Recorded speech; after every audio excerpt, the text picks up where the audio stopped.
Yeah, that's smooth jazz. You know what that means. It's time for a VGB's bonus podcast. Oh, I watched a television show called The Pit. And as I was watching it, I thought, you know who would be fucking awesome to talk to this about? As my guest today, my former editor-in-chief over at fanbyte.com, editor at Polygon, editor at Waypoint. Yes, it is the graveyard of dead games journalism websites, but also pour one out, you know. also the current editor-in-chief of GameDeveloper.com. It is the one, the only Danielle Riendeau. Hello. Hi. I'm so excited to be here. I'm so excited to talk about The Pit. I'm so excited that you're here. I'm so excited that you brought the enthusiasm to the second time we tried to record the beginning of this show because I fucked it up the first time. So, Nikki, that's for you. These things happen. Nikki will be able to hold that over me again. Okay, yeah. So The Pit, HBO Max, medical drama. This is one of my favorite shows of the year, maybe my favorite show. Had to talk to you about it. To give people some context, you are an EMT. You have been for 9 years. Yep. I would love for you to tell folks about kind of your background there, so they have that they have that context. Yeah, absolutely. So 9 years as of actually this month. It was May of 2016 that I started as an EMT. I am a volunteer EMT, but in New York City, that means you are a full EMT. You do every single thing that an EMT does. I just don't get paid for it. Because again, I work in another field, obviously full time, but I really enjoy working on an ambulance. I really, really like seeing patients. I like going to calls. We do every kind of call. You can imagine everything from, the most minor thing that someone just doesn't really understand how to deal with to the most major trauma you can possibly imagine. And you can imagine if you watch The Pit. So kind of all of it. And I'm actually going out on my ambulance right after this. I'm going from this podcast talking about The Pit to my ambulance, and I'm riding with two of my favorite people in the world tonight too. So I'm pretty pumped. I'm having a good day. That's so exciting. I will say, kind of at the top here, the show is pretty intense. Danielle's work is pretty intense. Can be. If you are someone who is squeamish about any of those things or like has that kind of trauma related to medical stuff, like maybe skip this one. I don't know. I just don't want us to be.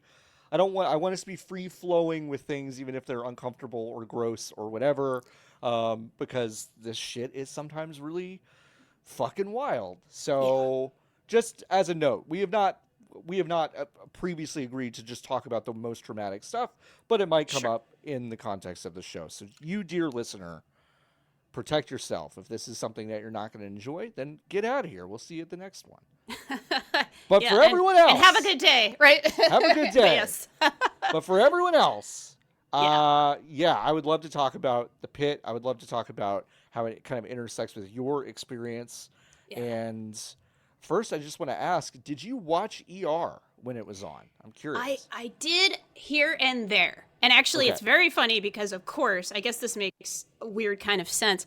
When I first became an EMT, so I've been an EMT in New York City for 9 years, but I actually first became an EMT when I was in grad school in Boston in 2006, 2007. I was in film school, and I was like, I should probably do something where I could get a job. So I sort of became an EMT for the first time then. And so I was in film school and EMT school, and I started watching ER because I thought it was just like a weird intersection of like filmmaking, because I was looking at everything from that lens. And also, I wanted to just soak up every little ounce of anything medical. I also watched like a little bit of Grey's Anatomy at the time. This is like very early Grey's. This is way before like icicle stabbing, ghosts, and whatever that show went off to. But like very early on, that show was at least somewhat a little bit more grounded. It was attempting, like the weirdest stuff is just like how there was apparently no HR department. Like that was the weirdest part of Grey's Anatomy. Early, like first season. Yeah. Everyone is just fucking each other and openly talking about it. And it's like, okay, there's no HR department at this hospital. That's fine. But then it got crazy. Like a helicopter, like kind of like landed on a guy. There were plane crashes. That show is still on, Danielle. Yeah, it super is. And I see clips because I'm also on like I watch a lot of like medical influencers on Instagram and TikTok because of course I do. Because why wouldn't I? And like I still see clips from it every now and then, and I'm just like, wow, man, they really went. I respect it though. Like I respect just a batshit show that just goes wherever it feels like going. Like I respect it. It's not trying to be realistic unless somebody really is, off their rocker there. But it's kind of fun. But to actually answer your question, I sort of like bought a couple of like DVD box seasons. This is 2007, so the technology for any Zoomer, this was like what you had before Netflix. Like you had to put a disc in a machine. You had to put it in a machine. Yeah, that's wild. And previous to that, I had seen like random episodes in the 90s. Like I remember watching it sometimes, like with my mom. I remember Noah Wylie and his character, Dr. John Carter. I remember him being like the young, at least in the early seasons, he was the young man. I remember there was a queer lady doctor, which would be important to me later on in life. But at the time I was just like, oh, that's interesting. That kind of thing. So I had like vague memories from the 90s and then watched a bit of it, a little bit later on. Yeah, I ended up watching a great deal of that show because it was one of the only shows I could get in Buenos Aires that was fully in English, but also subtitled in Spanish. Nice. And so that show taught me how to be a hypochondriac. I thought because it averaged about like once every 2.5 episodes, someone would come into the ER with like something that seems fairly benign. And then it's like, you've got stage 4 cancer. Yep. So always. So I just like have been a lifelong panicker about that because of the show ER. I thought bowel obstructions were way more common than they are. Than they really are. But it's like, I just felt like everyone I would see as just full-blown bowel obstructions. The reason I bring up ER is because the Pit, and this is some interesting history about the show, and I just love this so much. Scott Gimel and John Wells and Noah Wylie, all involved with ER. Noah Wylie was an actor. They all got together a few years ago and decided, hey, let's make ER 2 essentially. Yeah. And let's go do it. Well, the problem with just doing that is that ER is the creation of Michael Crichton.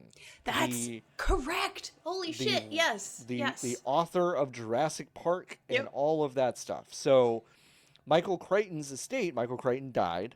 Michael Crichton's estate owns the rights to ER. They negotiated the rights to ER, and the head of the estate said, no, we're not going to do this. And so what they went and did is just, they made the Pit, which I do want to stress, I think is tonally and in form quite different from ER. I agree. It is. I agree. Yeah. However, it's a pretty funny workaround.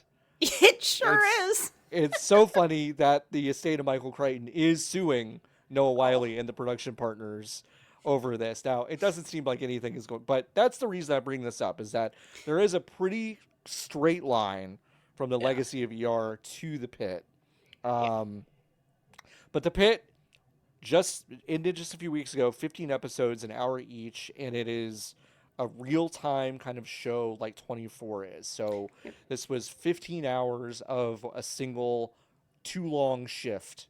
The most hellish shift in the, really bad. The most hellish shift probably within the last 4 years, but not 5 years of this ER, I would say. Yeah. Probably. And I think that's it. Like right away, we're introduced to Noah Wylie's character, Dr. Robbie, Michael Rabinovich, who just goes by Dr. Robbie. He's, first of all, looks great.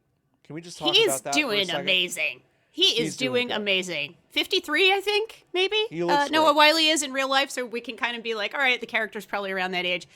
Just doing great. Taking good care of himself outside the ER, no matter what, his mental health difficulties he might have from doing this job too much. He's taking great care of himself somehow. But we know something's off when he has to talk another doctor, Dr. Abbott, literally off from a ledge at the beginning of the show. We will revisit Dr. Abbott later. But then we kind of get a whirlwind of all these characters. Danielle, I want to know from you, Yeah. kind of who made the clearest or most interesting first impression of this cast for you. Oh, God, yeah. Well, I'll also give you this fun context that I not only am an EMT who does a lot in the ER, but I actually dated a medical resident who was an ER specialist for several years. So I know way too much about day one in your internship and residency in the ER. So, like, this is actually pretty realistic. So we're introduced to all these characters, some of whom it's their very first day. There's Dr. Santos, who made a very immediate impression. It's Issa Briones, who also was in Star Trek Picard and a couple of other things. She's an intern, so it's her first day like as a doctor, basically. And usually the way it works, in case you're not up on how medical education works, again, I know a little too much about this. You do your 4 years of medical school. Okay, all right, cool. All right, all right, gotcha. So typically you do your 4 years of college, you do your 4 years of medical school, and then you go into what's called a residency. It's basically an apprenticeship program. These are all the folks who are new doctors or student doctors are in this sort of program. She's an intern, so it's day one, and they say at some point this is a 4-year ER residency, which is controversial, by the way. But some places do 3, some places do 4 for like a general ER residency. It's her first day as a doctor, and she's already like so cocky. She's already like, I know everything. So cocky. She's all over it. We also have my 2 kind of personal favorite characters. There's Dr. Melissa King, who's in her 2nd year. She did her 1st year at the VA. Good. She is like this wonderful, wholesome dork. She's so sweet. She's so kind. She's so awesome.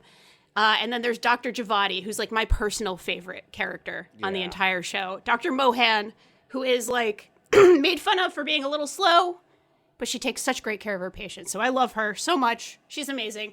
And we have 2 student doctors who are kind of like very young.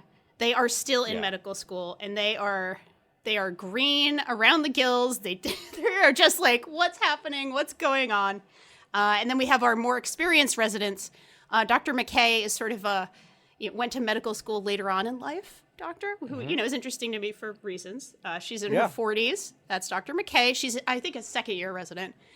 And then there's Dr. Twink, as I like to call him. He's not actually Twink. He just has like the most like handsome face movie star. He's movie so star boy. Yeah. He's just so handsome that it's a problem. He is Dr. Frank Langdon. We'll hear about him later. And also another personal favorite, I think she's a 3rd year, maybe even a 4th year resident, but Dr. Collins, who we meet in a very interesting context pretty early on. She is so competent, so cool, so awesome. Also having a bad day for other reasons. So there's a lot going on. There's a lot going on. And we also get Dana. Dana. What's her last name? Dana. Evans, I think. Nurse Evans. Dana Evans, yep. The charge nurse, yes. Who is a delight from heaven. Like, from heaven. Just incredible. Yep. Absolutely. So good. Who else is new? I'm trying to think. I think everybody else is like a nurse or some other sort of supporting staff at that point. But it's several people's first day, which is amazing. Yes. It's a good time to start a television show of when all these people are starting for the very first time. Whitaker, the farm boy, is like totally out of his depth. Like he is so... Oh, he's so sweet, funny. But he's so dumb. It's so good. So dumb. There's a great running bit, like in the first, 4 or 5 episodes of the show, where he keeps getting like piss, shit, blood all over his scrubs. He has to keep exchanging scrubs until they literally don't offer him anymore. They're basically like, "You're out of exchanges, dude. Like." Figure it out, and they've got to like go track down scrubs for him, which is so very, very funny. It's such a good bit. It's really good.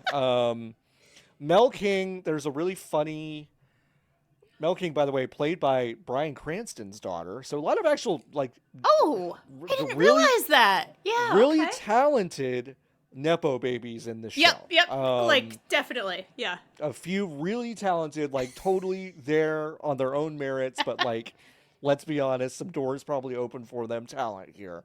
But Mel King is great. One of my favorite things about her is she's uber competent and great, but she has a sister with autism that Yeah. like they bring up a few times, which is really nice, and she's very sweet to her.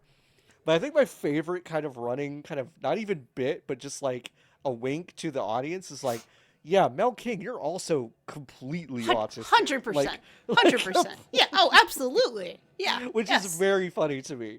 Um, Yeah. Yeah. which comes to a head at some point when Dr. I think Langdon actually figures out that she would be perfect for plucking out like hundreds of pieces of like rubber and metal or something from some guy's Road leg. rash. Yep. Yeah, road rash, which is Yep. like so fucking funny because her face lights up. She's so excited. Yeah. So excited to do that. So I thought that was really, really good.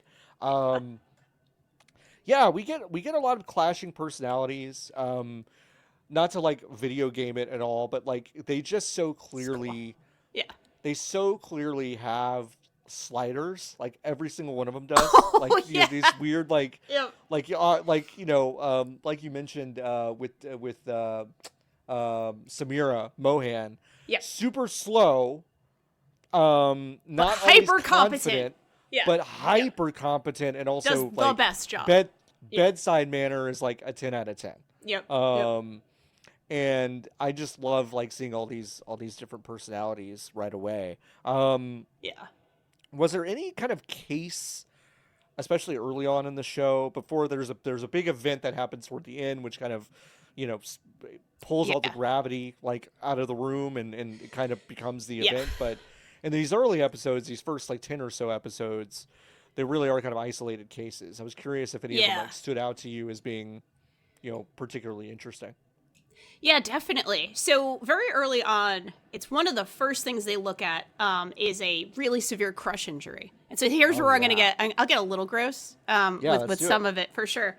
And I can say that like, as an EMT, I was really, really interested in how things would look and how they would Right. show things. Certainly, Right. just like the actual filming of it, right? What are you guys going to show? What kind of special effects are you going to show? And also how realistically are you going to like approach each scenario? In which case it does vary to some extent, but for the most part, I do think they got things like pretty close. And certainly I am not an ER doctor, so I'll say that too. I go into the field and I see injuries and I see nasty injuries sometimes. So I'm kind of like, all right, I at least know what it looks like. I don't know what the doctors do to it. I know what I do to it. But there's a very early one, and it's actually a very, it looks pretty gross, but it's also an amusing moment. They do a great job on the filmmaking side of this especially early on. There's a lot of humor in the show early on, even though, Yes. again, there's like severe tragedy kind of midway through, and then certainly plenty of tragedy later on. Mm-hmm. But they do a good job here of kind of having one of the grossest early moments also be funny, because we see a crush injury, and poor Javadi, who is like a very young, third-year medical student. This is probably the first time she's seen much of anything. Something like that. Much of anything. Just I think- faints. I think it comes out that she had done like psych, like that was what she did Yep. right before this. Like she Yep. had not, but so saw nothing like it, immediately faints. Yeah. Yep. She just goes down. And it's like a little bit of a medical student down. Everybody kind of has that moment. But also, I will fully admit, I have fainted on an EMS call. It wasn't even anything gross. It was just like 100 degrees in the apartment, and I totally Okay. fainted. I told my partner. I was able to like kind of hide so the patient didn't see it, but like I felt seen. It was like one of those where like Yeah. it doesn't mean you're going to be a shitty healthcare professional. Like you can No. do this for many years, and like man, sometimes it's not your day, and this will happen. And the fact that she's able to kind of, she does kind of wear a nickname for a little while. Dr. Santos is kind of a jerk. And Yeah. kind of gives her a nickname of Crash, which isn't the nicest thing. No, it's not nice. But she's able, and I do love this about the show, she is able to rally. And my God, does she Yeah. rally by the end. So there's like a funny moment, and it's a real moment. And it's also kind of like, you know what, she does have it. She does have it. She has what it takes to do this job. She has what it takes to be awesome at this. Just, man, sometimes things get to you. And it's like pretty amusing the way it happens. Like it's just like a full eyes roll back down. Like she doesn't even have like a stumble. It's just a bump. Boom. So Just out like a light. Yeah, no, Yep. it's I like that they gave Dr. Javadi a lot. They really gave her a lot of the comic relief like throughout the season. Because like she gets like really into asking out one of the nurse. By the way, the nurses like a lot of like the cast. Not to be weird, but like just so many hot people in the show. Oh my like, God, some of those crazy. nurses. Oh yeah, 100%. Oh my goodness. The casting just went crazy on this show. They had fun. Like really good actors. I want to be very clear. Extremely. It doesn't matter that they're all hot, but they're all hot. They are. And so Giovanni, like, gets kind of into this like nurse, and like that's really funny. She's also turns out is a nepo baby herself. Yep. Her mom is a resident there at the hospital, like gastroenterology, I think. Extremely like well-known surgeon, super, composed, a beautiful woman herself. Clearly like the queen of the hospital in some ways, right? Just very much like very, very high level surgeon. And, of course, and Giovanni's also young. They say this at one point, and this is also like a funny thing kind of from my life. My partner many years ago, like I said, was a medical resident. And she actually was someone who went to college at 12, graduated at 16, started medical school at 16, was a full doctor at 20, and was like doing her internship and residency before she could drink. So this is kind of like, that's a real thing that can happen in the real world. And I kind of saw it there too. So pretty funny. Again, it's super realistic, funny, if not common. So yeah. I'm curious. I want to go back to Santos because really that's a really strong first impression, and she becomes like a very important character in the show, and also is by far the most polarizing character in the show. Definitely. Someone who is a busybody in ways that turn out to be helpful and also not helpful. Definitely. I'm curious about how common that personality type might be in medical fields. I don't know. I just, her character is so strong, and she is super competent, but also has a lot of personality traits that I'm like, man, that'd be tough to work with. Oh, yeah. So I think in ER especially, much more common than in other fields. The ER specialty, it's, there are like jokes about how they're kind of like the cowboys. They have to improvise. And like, you really do see that on the show, especially later on. You see how much they are genuinely improvising things. Like, or they'll be like, I saw a study once that this can work, and they're just doing this wild stuff. That is the reputation in the medical field, at least it has been for many years, that they are a little bit rough and ready in some ways, whereas, and we see it as well with the surgeon, the sort of high-level surgeon who's just like, what are you guys doing? Like, this is wild. And it's like, well, this is the environment. Like, sometimes you got to improvise. You got to do weird things sometimes in this, when things get crazy. So I do think you see it a little bit more with ER, and there's a couple of other specialties certainly that you see it. But, each medical specialty kind of has its stereotypes, right? And this one kind of adheres, I think, to that stereotype of being a little bit of the cowboy, a little bit of the, unconventional type, a little rogue. We want to go video game, we want to go like dork style, a little bit rogue versus the sort of, they're the more like chaotic good than other kind of things. But yeah, I really loved her character, even though I also thought she really needed to step back many, many, many, many times. Like further, I really thought like we certainly get a lot of things about her backstory and her character, but a lot of it is still shrouded in mystery. And I was kind of like, when are they going to say that she was a PA for 12 years or something? When are they going to say she was an EMT for 15 years and then like did this? Because she has so much actual learned experience and ability to do like really difficult procedures that it's like, where actually did some of this come from? So she's a really interesting character. I mean, there's a really difficult plot line about halfway through the season with a teenage girl who may or may not be being abused by her father, and Santos, like a dog with a bone, will not let it go, even after like the social workers, Dr. Robbie, everyone has basically said like, you have to like let this go. They've denied it. You can't really push this issue. You can't prove it, whatever. And she takes it far enough that actually essentially does something unbelievably unethical and bad, and like essentially like tortures the father into kind of admitting that some shit is going on, which is crazy. And you're sitting there like, well, of course you don't want this like asshole to get away with anything, but you're also like, wow, you basically like tortured this guy to give you the answer you wanted, which is kind of nuts. So that's kind of her. Yeah, hard. fully. And a lot of that shows, I mean, and there are other things that show that as well, but this is something that goes through the entire show of how much more than doctors everybody is.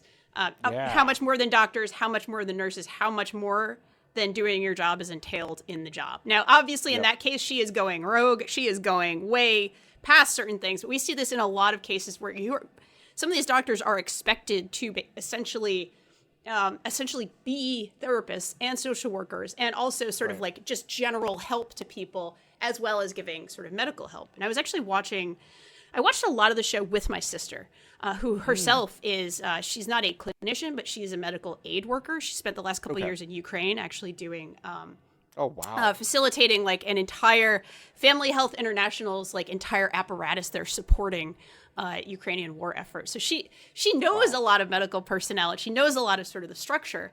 But she was watching the show, and kind of one of her biggest like things was like, it's crazy that they're doing, like, that's not their job.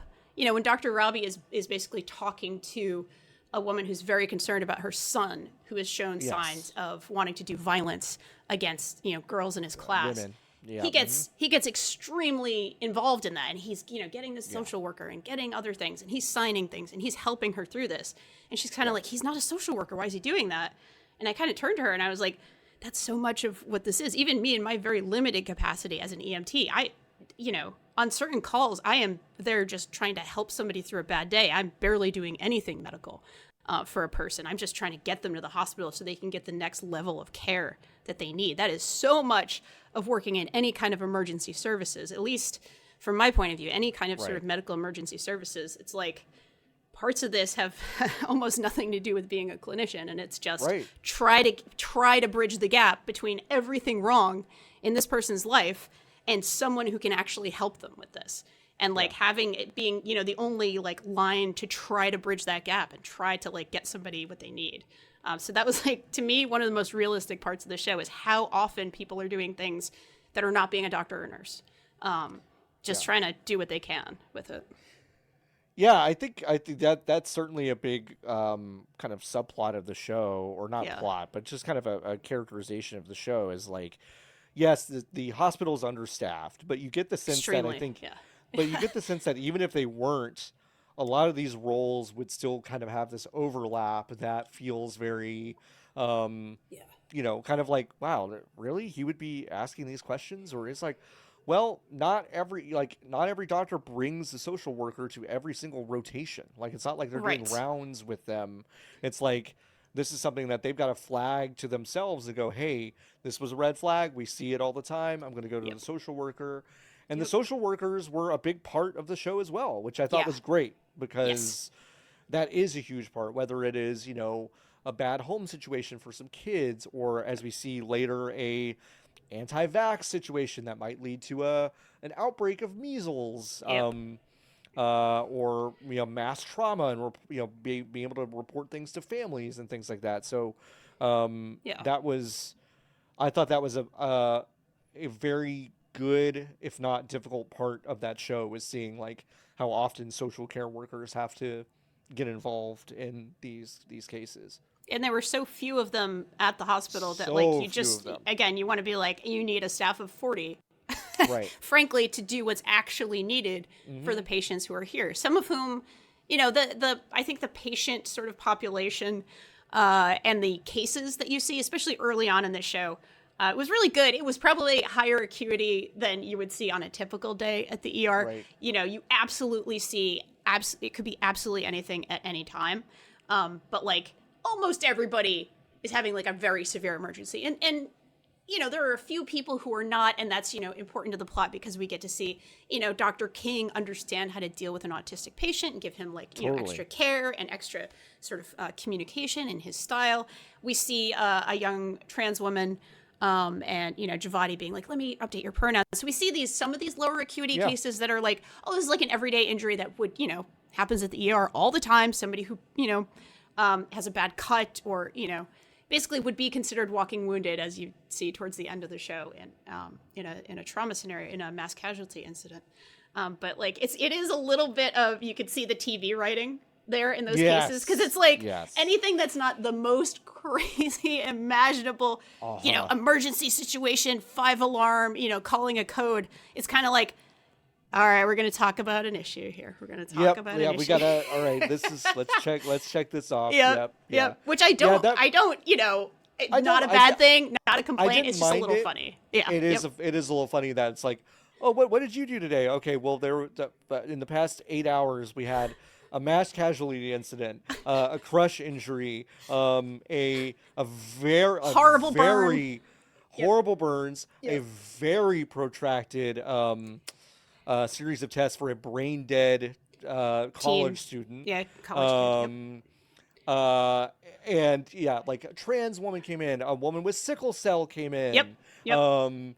Like there was just all these cases. And yet, if you isolate, those kind of moments, those days, it's like, well, I'm really glad that they happened. I thought the sickle cell case was amazing. Fantastic. In that they basically go like, hey, by the way, remember, this is a disease that affects a very specific population, and they've been horribly mistreated forever dealing with this, right? So it's like, it's all very real. It's just kind of crazy that it all happened in compacted one day. Into one day. Yeah. And with that case, I just want to briefly note, like, for the most part, I think that the show should and does lionize healthcare workers and shows people doing their absolute best and being genuinely heroic. And I think that's a huge part of the appeal of the show, is like people doing their fucking best, and they are smart and they are kind and they are flawed, but they are heroes who are doing their best. That case does show shitty healthcare workers. It shows shitty EMTs who are being shitty, and that happens too. That certainly happens on every level of the medical profession. It's worth noting, not everyone is great at this, and not everyone is going to be this heroic in all cases. We can all, of course, think of someone who didn't treat us maybe in the best way, but it's good that even though the show really has its heart, I think, in the right place of showing people doing their best, it still shows like, some people are not great at this. These biases do exist, and they're fucking terrible, and it's still a huge problem. So that case was really good in that. Yeah. And you see some cases that came through that, like, I don't spend a lot of time in the ER. I don't know much about this, but it's like there was one guy that admits himself, like, I want to say 3 or 4 times in the show, for drinking too much. Like, and I'm just like, and they're so nonchalant about it. They're like, I don't remember what his name was, Frank or something. They're like, hey, Frank. Like, is it Earl? Because he likes the sandwich. It might be Earl. I feel like it's Earl. I think it's Earl. And it's just like, oh, he's back. Like, you have these recurring cases. I think it's is it Mona, the one that keeps being like, oh, yep, show me your cock, Dr. Robbie. It's like, oh my god, like, and I'm extremely common, extremely I guess that stuff is extremely common. Yeah, there are definitely, and you get this in EMS as well, certainly. And sometimes there are people you just know. Often it's a person who might be unhoused or having a certain crisis, and you get to know folks sometimes in your community who are just like, they're going in, they need help. This is all that exists for them, frankly, in terms of help. And you just hope, again, you hope and you pray and you try to make the connection to someone else who can hopefully help them. Very, very much. But there are just like, it's presented in somewhat of a humorous light in the show. Earl, he just wants the sandwich, and it's like sort of a fact of life in the ER. And God, I want to talk to people in other countries. What is their accident and emergency, right? Like, in the British system, like what is different? Certainly fewer gunshot wounds. I know that much is true. But like, certainly fewer gunshot wounds. I would love to like pick somebody's brain who's an ER doctor in another country and be like, what did y'all think? I'd love to see people in like Sweden, like doctors in Sweden, watching the pit, looking at each other like, what the fuck is this barbaric system that you have in America, basically, right? Like, which is almost certainly what they would probably say. So probably, yeah. But this tackles you mentioned how it kind of lionizes these medical workers, which is they do a great job of doing that without being too I think, overly saccharine or overly, Yes. without exaggerating too much, kind of about what they can and can't do. Yeah. So let's talk about some of those flaws and some of those problems that they run into. Dr. Langdon, who we mentioned at the beginning, the beautiful, boyish His charm face, of the Dr. cleft Langdon. on the chin, he just looks like a soap opera star. Dr. Langdon.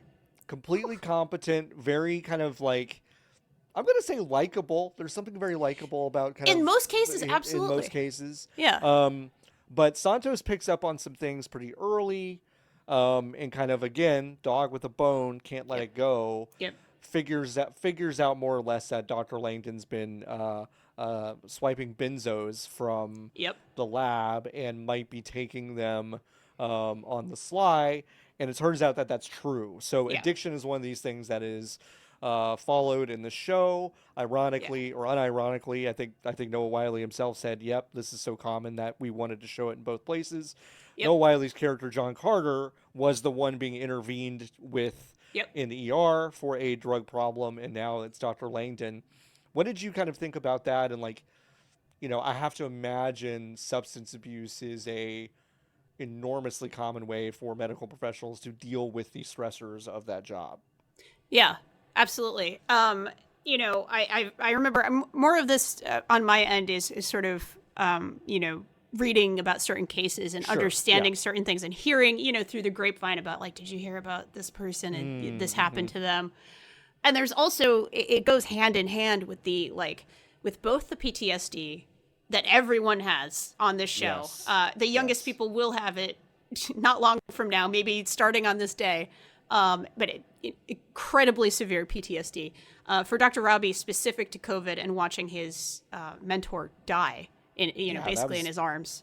That's a big part too. Yep. Yeah, during COVID, and he has full on flashbacks. He has full on like war trauma style flashbacks in his PTSD. So everyone has PTSD, and then there's also like physical pain, physical ailments, which Langdon says he originally got addicted because he hurt his back helping like his family move. So he has like severe pain that he's dealing with, basically. Yep. That he's trying to wean himself off of. And which, the fact is, might completely be true, right? Yes, like it might be. It totally might be just really what happened, but it just got away from him or whatever. Yeah, but absolutely. And this is sort of a thing that is constantly a thing in medical education right now, and constantly a thing in sort of doctors. They have tried in the last like 10, 15 years to cut back on the number of hours that residents work. They made it, and I don't remember the exact year, but they made something like 80 hours a week the maximum, and you can't go over that because previously, if you were a medical resident, it was like you could be days and days on call, like literally days of working, like without any breaks. And it kind of brings back that sort of, honestly, almost mania, or almost like some kind of self-induced mania to even work this many hours that I think that addiction is speaking to, that like just to even keep up, obviously a different substance, not talking about benzos in this case. That's the opposite effect.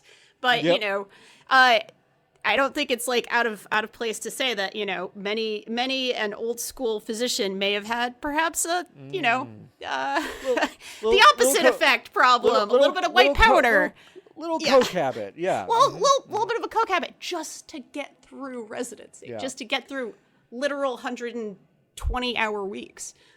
Did you watch The Nick? Did you watch that show? I actually never did. No. Okay, was that a big part of it? Show. Okay, yeah. You got to watch that show. In fact, you need to watch that show, and then we'll do another one of these for that show because it's only 2 seasons. It's really good. Clive Owen's character, the main character, has a heroin habit that turns into a coke habit. Sure. So, and that's turn of the century, and really nothing is different, it feels like. Of just like, this is a high stress, high responsibility job that we mistreat. We have systems in place to essentially mistreat it. We make it harder than it needs to be for everyone that does it, essentially. 100%. So it was tough to see, but Dr. Robbie took care of it, kicked him out. That was a dramatic scene. Threw his stuff out the locker. It was one of those. It was a real Whew. Yeah. And that Barn was, burner. Yeah. there's such a credit to Noah Wylie, who I think I'm watching the show. I was like, I don't think I realized how good of an actor Yep. he was, Yeah. and I guess has been, because there was such a palpable, I'm not mad, I'm disappointed, Yeah. which like I just like leapt off the screen, and I was like, I feel like are you mad at me, Noah Wylie? Are you mad at me? Yep. I'm just watching the show in my bed. Just gotta hide. I didn't do anything. Yeah. Yeah. But that was amazing. What do you think about Dr. Robbie's leadership skills generally? Oh man, I have so many thoughts about this. I feel like Okay. I want to write a book about this. I won't, we're not going to Yeah. go that far. Honestly, he strikes me in so many ways as kind of like extremely down, cool white guy who's trying so hard but falls back on bad habits more often than he realizes or wants to, right? Yeah. So he cares, I think, very, very genuinely about his patients. He cares very genuinely about his staff. He goes to bat for his staff. There's a great moment where Dr. Collins was actually pushed by a patient or patient's family, actually, and he really goes to bat for her. Like, we are doing all the paperwork for this. He kind of yells at the hospital administrator about, like, you need more nurses, we need more staff, we need more beds. Like, you are running this place like a business, not like the way it should be. Right. Obviously, I know there's a billion complications about that, but he really cares, and he is really trying. He tries to take the sort of violence complaint or sort of threat of violence from a young man seriously, but he doesn't follow through on it all the way. But that's another complicated situation. And there's this great moment where this is maybe one of the toughest parts of the whole show, but when a very young child dies. And that was handled really well in terms of especially like too. CPR and like the way, I'll just talk about that briefly because I guess it's pretty relevant right now. The way that you should talk to a family if you need to stop CPR efforts, like the way he did it was both very kind and very certain, which is what you need to do in a situation like that. It was like, I'm so sorry, but there's really no chance. There's really no chance. You're not doing CPR saying, do you want me to stop? Like, nobody's going to say yes to that. The right thing to do is to stop. So just incredible moment. And he's then talking to the staff about it. Like, we're kind of having a moment after something like that happens, like a brief, debrief. And he's trying to like, exude good dad energy and like genuine care for the staff and genuine care for everybody who's just witnessed like a really traumatizing event. Like, out of everything that happens in the show, there are so many things that could traumatize you for life. And that's one of them. That's absolutely one of them. And then he like is getting a call to go do something else kind of in the middle of it. And he's employee assistance program. So like, it's this great moment of like, I think this man cares. I think this person is doing their best. And they've got nothing against the waves crashing kind of against them, Right. So, yeah. Just an exposed rock in the ocean, just kind of just getting beat by all sides.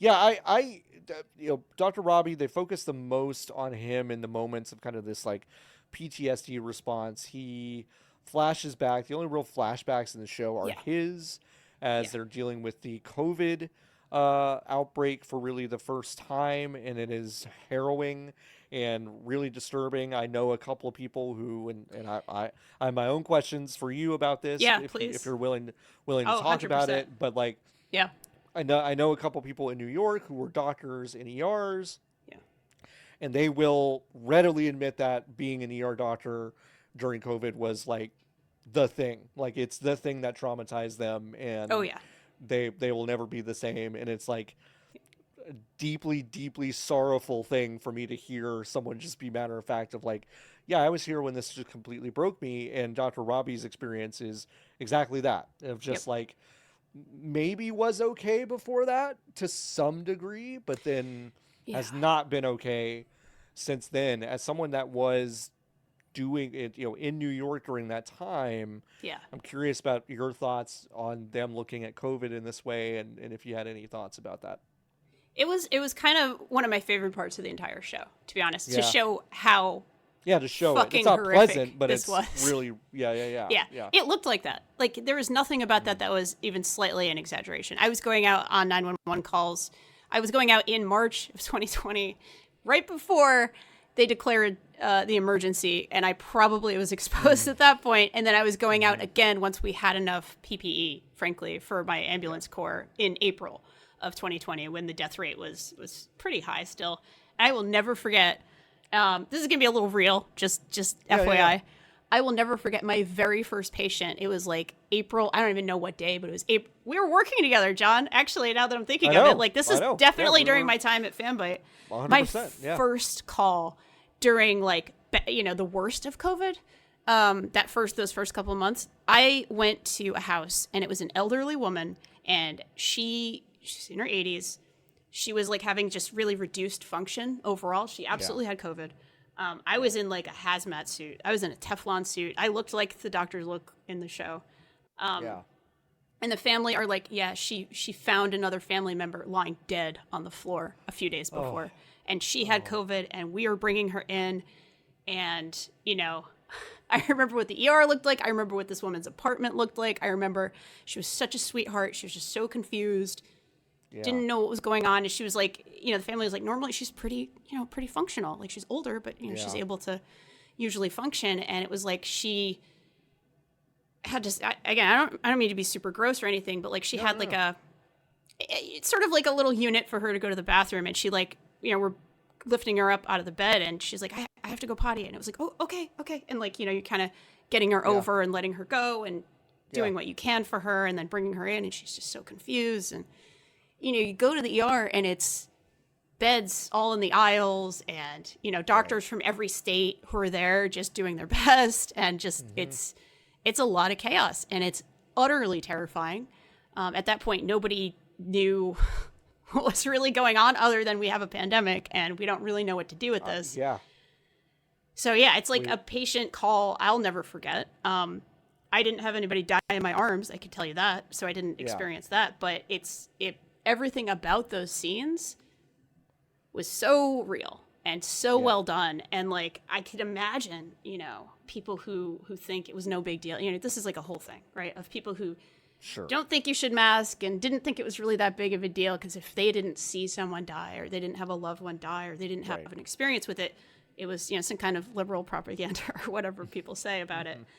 And I kind of want to be like, this isn't even slightly an exaggeration. This is just what it looked like. Like, you can certainly say there's drama and dramatic effect in this show, but it wasn't in those scenes at all. It just looks like that, if anything, like, they maybe used a couple of cheap camera angles to kind of make things look a little whatever, but it's like, if anything, that seemed to be the least sensational of the moments of just like, well, this is just a bunch of people that you're watching be superheroes, essentially. You're watching them now in this COVID period being absolutely at a complete loss for what to do. The best we could do is separate them and put them on ventilators and give them all the just do but what supportive what the care fuck else can we do? That was it. We have no idea. And they did a good job, I think, not having been there but reading about it, of just showing what that chaos was. And there's external chaos like beds in the aisles and whatever, but they did a good job showing internal chaos of doctors having full-blown crisis of expertise, crisis of everything. My life amounted to sitting here not being able to do jack shit for these people, and you almost immediately go, okay, this is why Dr. Robbie is dealing deeply with traumatized, deeply traumatized and clearly undiagnosed PTSD, and hiding it from everyone. And that's a recurring theme, is that he has moments where something really bad happens, or he just has to go into the peds room where all the foxes are playing on the walls and all this stuff, but it's the room where they basically put the most critical patients during COVID. And so he just remembers that room and has that association with it. And horrifying, like really, really horrifying, but they did a great job, I thought, of explaining why that was so harrowing for everyone. And I've seen some interviews with Noah Wylie where he said, like, this group hasn't had a break since then, which is that was a part of why he was so into making this show and saying, like, oh, I want to go back to this to some extent. Like, this group has felt like this since COVID. Nobody's had a real break. Things have just gotten, worse. They've always been bad, but things have been awful. Yeah. But it's more gun violence. It's people not being vaccinated. It's COVID. It's COVID complicating literally every condition that you could have. It's health insurance doing what it's done to American society, you could say, maybe, perhaps. Yeah. Yeah. It's awful. So that's, I mean, they did a good job, like, even though it's horrible, of just kind of showing why these professionals would have such internal crises, tough. Yeah, really exactly. tough. And really, like, very, I don't know, I obviously have a lot of feelings about it. I have, like, I was someone who was going out in this, but I was only doing it part-time. I got to do my, like, really fun and awesome job at Fanbyte every other day, right? Like, I was doing this. By the way, that's crazy, Danielle, that you were, it's like, I remember you doing them both. I do. I remember you're like, all right, I'm logging out for the night. I've got to go get in my ambulance. And I'm just like, I got used to it. But now that I'm like, years removed from it, I'm like, Danielle, that's fucking crazy. It was a little. I mean, it still is. Again, I'm going tonight. Like, I'm going tonight. It's not going to be, whatever. I could see anything. I could see 10 gunshot wounds tonight, or I could see, not. It could be anything. Yeah. But at the time, as you can imagine, it was a lot of COVID patients. A lot. There were also every other emergency. Other emergencies don't stop happening in a pandemic. So we still had burns.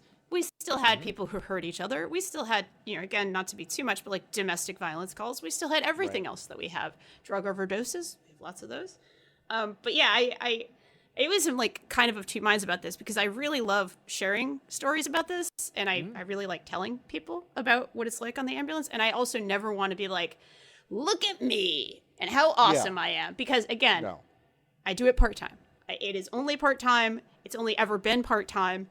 And I was able to, again, I would go out and do something really hard and really difficult. And then I'd be able to do my, again, awesome and super fun job at Fanbyte the rest of the days of the week, and being like, all right, cool. And if I was tired any given day, I could be like, all right, it's cool. I think everybody's being pretty nice to me about like, hey, I'm a little tired after that shift. Nobody was like giving me shit about it. So yeah. No, it's wild that you took all that on and still do it. It's just amazing. Love it. I love it. I honestly, that's great. I really enjoy it. So, and I've actually been taking classes to maybe someday do something further with my medical education. So I've been taking like one class at a time, but kind of trying to speed run some of the math and science that college kids do to kind of one day, maybe something else. So I think one kind of major thing we should cover before we get out of here is the mass shooting incident that kind of complicates the final, I want to say, 4 episodes of the show. Yes. It is the big moment that brings kind of everyone together, tests everyone. Is a huge deal. There's a shooting at a music festival. They're the closest hospital to the event, so a bunch of people come in. I thought it was fascinating.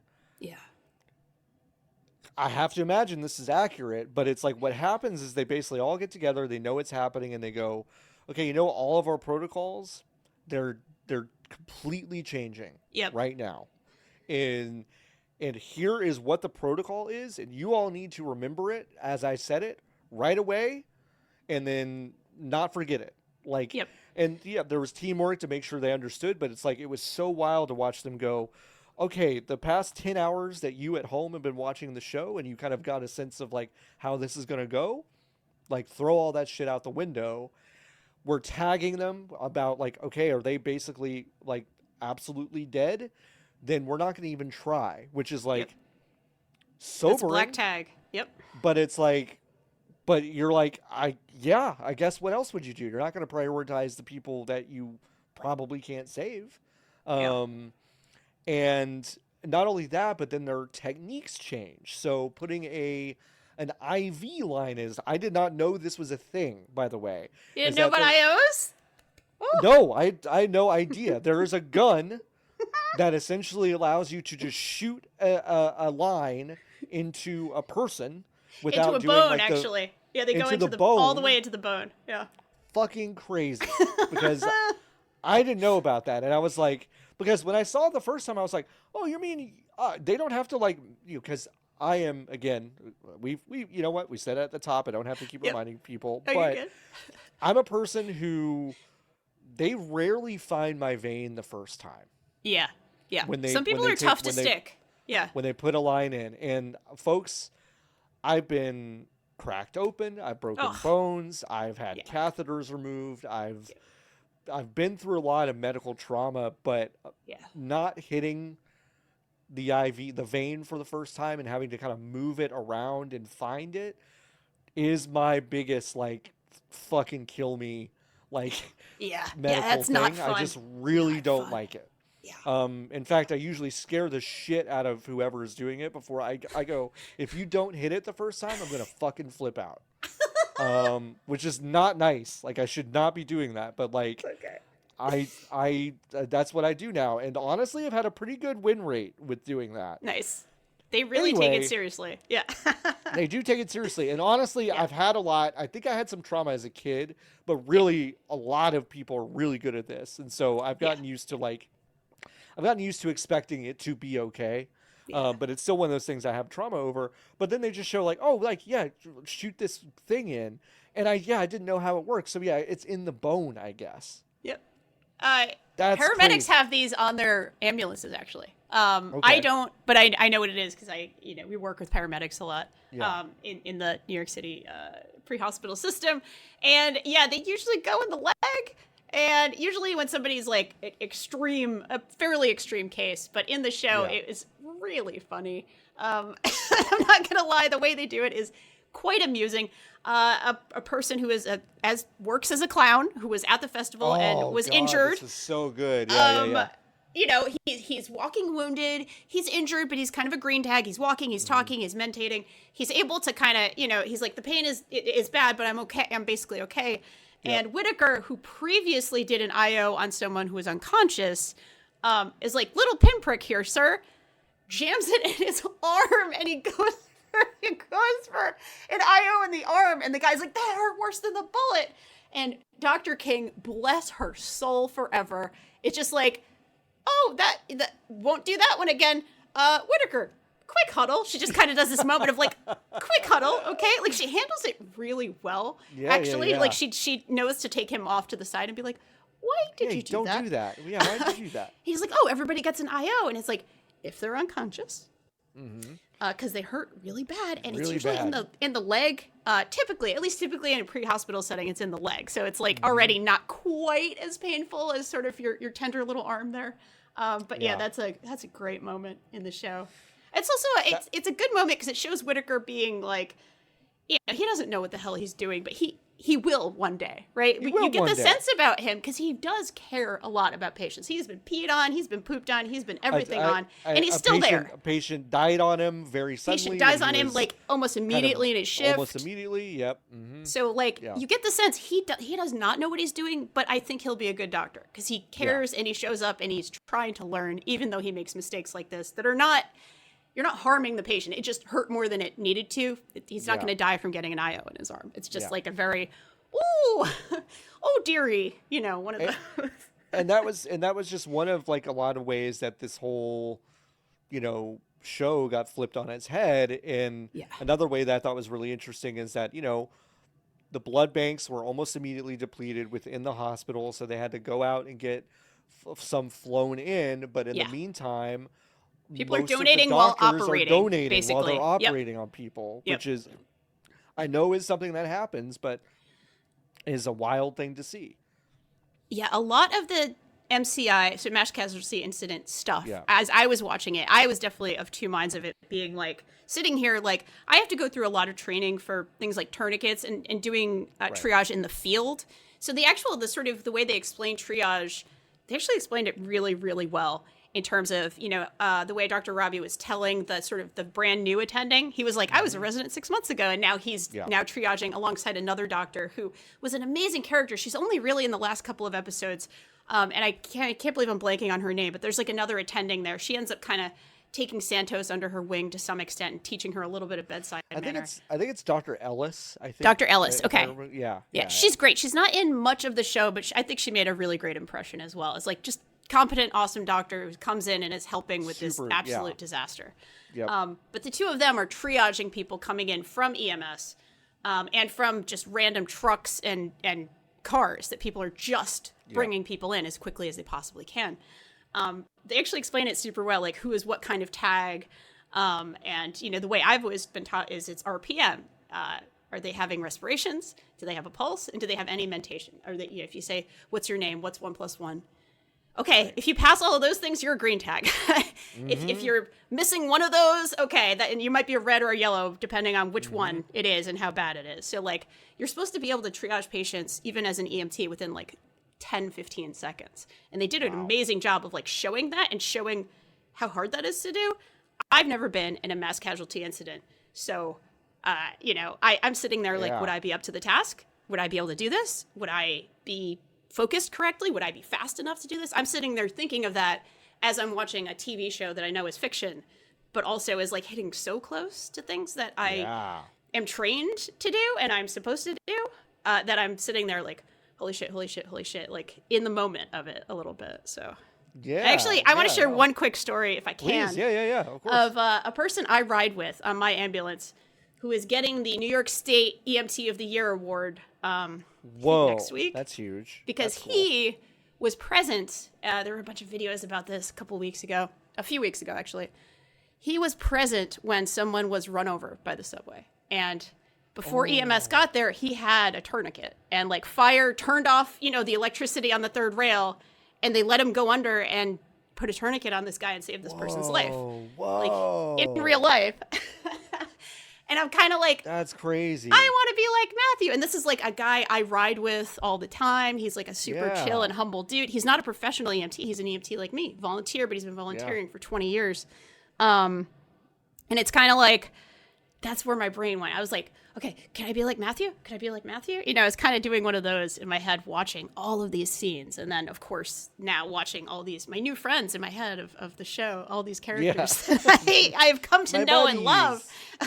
My buddies, like, would I be up to the task? And that's just where my brain goes, is like, could I do this? If I was called upon to do this, could I do this? And that's a very good question, I think, you know, to ask myself as someone just, you know, very, very, very part-time associated with some of this work. So it really did that for me.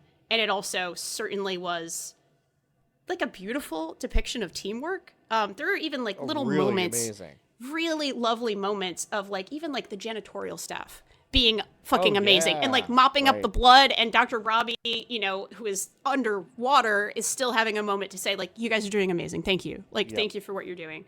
You know, the social worker and admin staff are trying to help people on the worst imaginable day of their life. Like everybody who works in that hospital is coming together to try their best.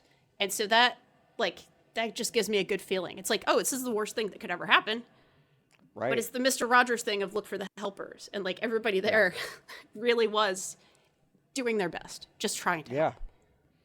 Yeah, I it's a really, really good show about teamwork. I think like a lot of those scenes are filmed really beautifully. There are complicated procedures that I like didn't know existed. I could not even begin to describe to you the one that they use for that heart patient, where they're basically the ECMO. I think the ECMO. I think it's ECMO. I think you're right. I think it's ECMO. I don't really understand what was happening, but it was a big deal. They like brought all this stuff in. It's really specialized equipment. They had to do all this stuff. And I thought it was really interesting how many very specialized procedures. There was a delivery, a baby delivery at some point where they had to like institute this very specific technique to flip the baby and do all this stuff. And and to your point earlier about how they showed this stuff, like there's so many practical effects in this show. Yeah. Which I think lends itself really well to just how real it felt. And I think it was, you know, like some stuff I didn't particularly care to see in a way, but that's fair. But because I had to see them, I really appreciated how like raw they were. Yeah. So yeah, I Yeah. thought that was really amazing. But almost all those scenes involve this kind of crazy amount of teamwork. It's like someone at the Yeah. front of a ship, you know, coordinating the rowing essentially of just like everyone there. Yeah. I thought that was super cool. Yeah, it's honestly awesome to see, and it's very like I remember my ex who was a doctor talking about how one of her residents kind of told her, you know, you start at like the end of the line in this exact kind of metaphor of, like of the team, like kind of at the end of the line, and as the years go by, you start getting towards the head, and then eventually you find yourself there at the head, and you're like, how the hell did this happen? How did I get here? Yeah. But at that point, you've been doing it for years and years and years, and hopefully you know what you're doing at that point. And that's kind of how medical education works, for better or worse. It's you get so many reps in that hopefully you can't forget it even if you tried. Although that was another really, really, really cool and interesting aspect of the show, is just how many procedures you need to know to be an ER doctor. Like, it's crazy. These are things that are not like, again, the acuity of the cases was pretty extreme in terms of like, yes, of course, if you do an ER residency, a course, you know, across the course of your 3 or 4 years, depending on the program, you'll see all of these things and probably many times. Will you see them all in one day?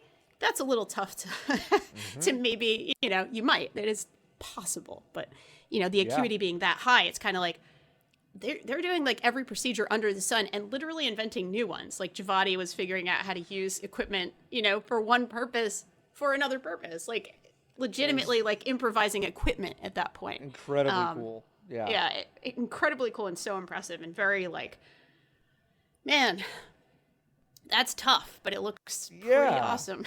I think you know, from a technique perspective, it's really fascinating to see how something like intubation is something that happens at least in this show a lot, and I have to imagine it happens a lot too. In real ERs, because it's like if you can't breathe on your own, but you it know, happens in the field actually a fair amount. Okay. So yeah, it happens a lot actually. And I think it's like it's something that happens so often, but it like. I think this show does a good job of being like, this is quote unquote routine, but it's a big fucking deal every time we do it. Like you have to really, because this can break bad in a big way. So you have to do this really carefully, even if it's so routine. So it gives you this like feeling of like, yeah, maybe this guy has done this 150 times or 300 times or 1,000 times. Yeah. But there's still this like gravity of it every single time. When they're doing it blind in some of those like later on, and they're doing like a compression to clear a tiny bit, right? Yeah, because like, they can't actually suction, and then I need some room, and it's like, okay, I'm gonna squeeze on this part of the body, and it's like, Jesus, like wow, bananas. Yeah, it's crazy. Yeah. I loved being introduced to stuff that I could never ever explain to anyone, but just like, hey, did you see this wild shit that they this fucking portable chest compression thing that like I've never seen that before. The Lucas. Yep. Didn't know that existed. So that was just really cool to just see a bunch of shit that I was like, all right, well, like listen, if I go to the ER, you point it out next time. Yeah, I'll be like, hey, that's a Lucas. Yeah. Hey, there's everyone the will be like, okay, you watched The Pit, we fucking get it. Yeah. There's one thing I want to shout out before. I know we're probably going to wrap up relatively soon, but I'm just so excited, John. No, I love it. There's a great moment. EMS is in the show a bit, right? We have like ambulances are coming in with patients, and you know, of course, something I would love to see if there's a season 2. I think there is going to be maybe one day. They've confirmed it, right? Okay, awesome. Yeah, it's actually like soon. I think it'll be like next winter. Okay, that's amazing. I'm happy to hear that. That brightened my day. Would love to see more EMS. Would love to see maybe a couple of like routine characters for paramedics or something like that. That would be cool. But you know, EMS was in the show a little bit. You know, kind of on the sides, which I understand. It's not the focus of the show, but I'm kind of like, hey, we do some we do some pretty important stuff. stuff. Yeah, it's pretty cool. But there is a wonderful shout out to the Freedom House, which is actually sort of like the basis of all modern EMS, and really acknowledging this was a Pittsburgh initiative, and this was Black folks who were being ignored, frankly, for medical services and being ignored, and like in their own community actually like building up an entire system of EMS that would then go on to like basically be the model of what EMS would become in America. And this is like the 70s. Right. This isn't like 200 years ago kind of thing. And it's we're not like, talking about the turn of the century, of the Right. 20th century. Yeah. Right. This is, I think, I want to say early 70s. And if I got the year slightly wrong, I apologize. But really cool to see a genuine shout out to that. There's a character who comes in with a cardiac issue who like just knows a lot about the heart. And he's kind of asking questions. He's like, oh, is it this? Is it this? Is it this? And they keep asking him, like, are you a doctor? And he just keeps, like, laughing at them. He's like, I worked at the post office or whatever. His son maybe says he worked at the post office. And then says, oh, yeah, he was a Freedom House EMT. And there's, like, it's a small part of the show, but it's such a lovely shout out. And Dr. Robbie gets really excited about it. And it's like, it's a nice moment, you know. It's a nice little thing in the show. It's a super nice moment. Yeah, I did really appreciate a lot of that. There's some very like Western Pennsylvania about that show. There's an ambulance gets stolen from the bay at one point. Oh God, yeah, I forgot about that whole plot. And they have like basically a betting pool of like how the chase ends and all this stuff, which was very funny. No, the second season is confirmed, and it takes place over July the 4th weekend. Oh God. So lots of fireworks. Yep. Lots of drunk people. Yep. Lots of stuff happening. So I imagine that like some fireworks display will go horribly wrong. Yeah, that'll be the big thing. I think that'll probably be it.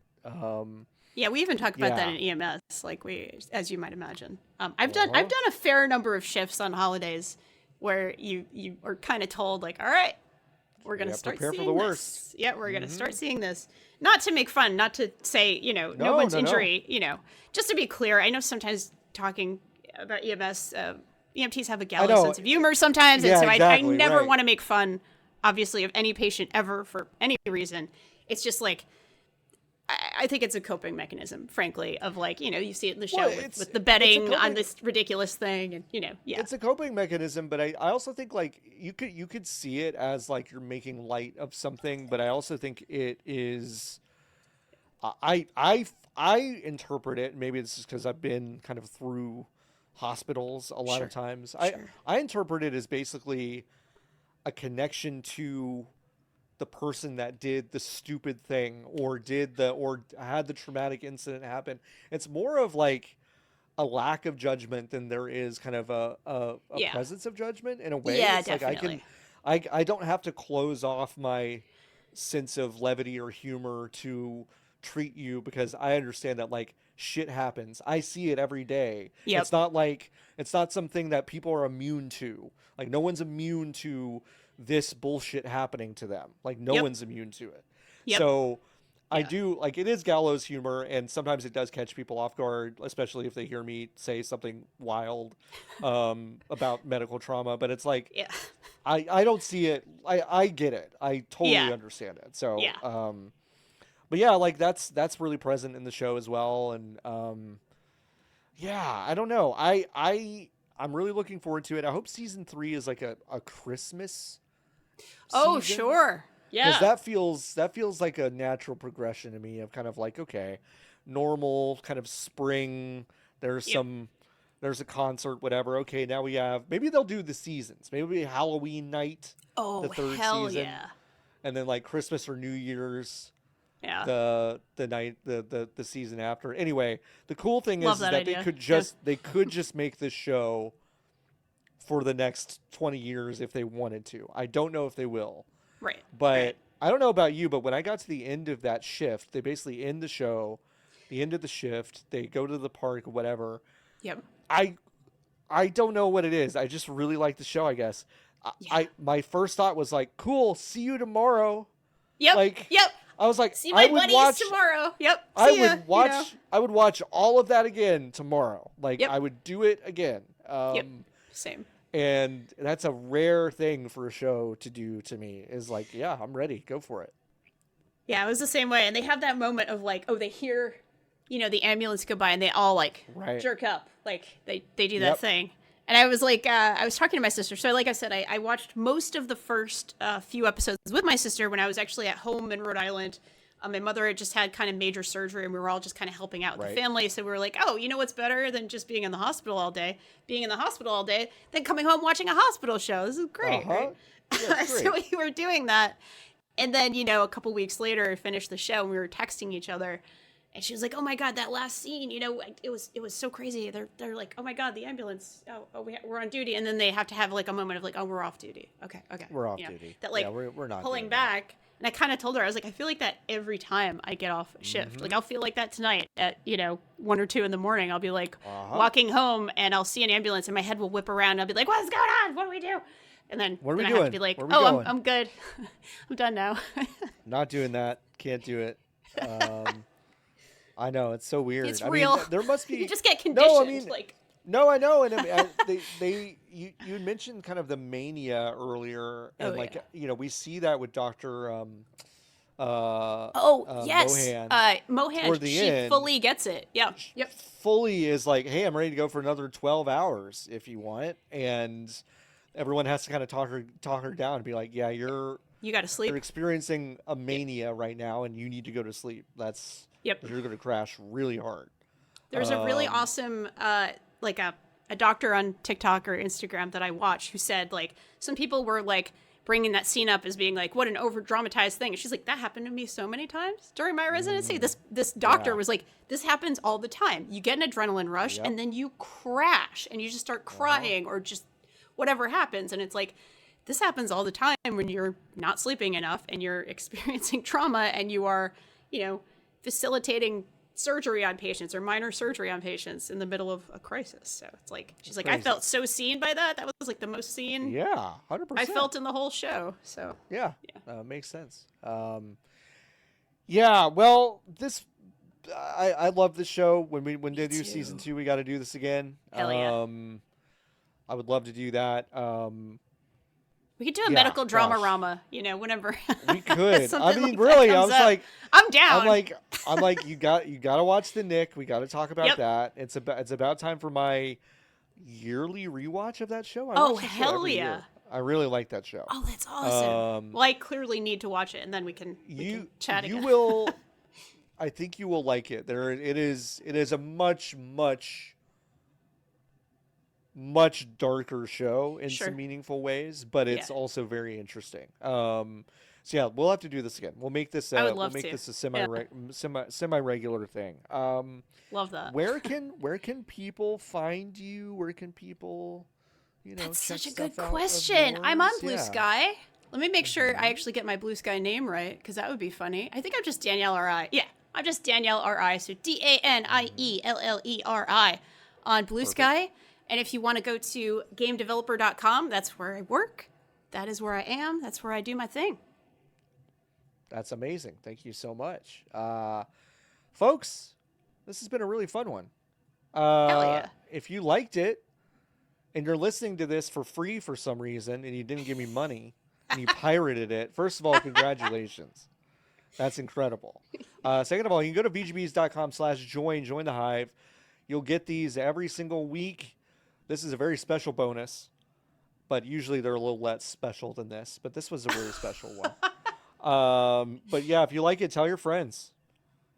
Let's do this thing. Tell your friends. There are only a few of us left covering games professionally. It's never been more true. Never been more true. Yep. Never been a better time to support your local independent games media website /podcast. So please do that. vgbs.com/join. You can find me over at blueskyfloppyadult.com, but you probably knew that already. All right, folks, let's get out of here. Until next time, keep on buzzing.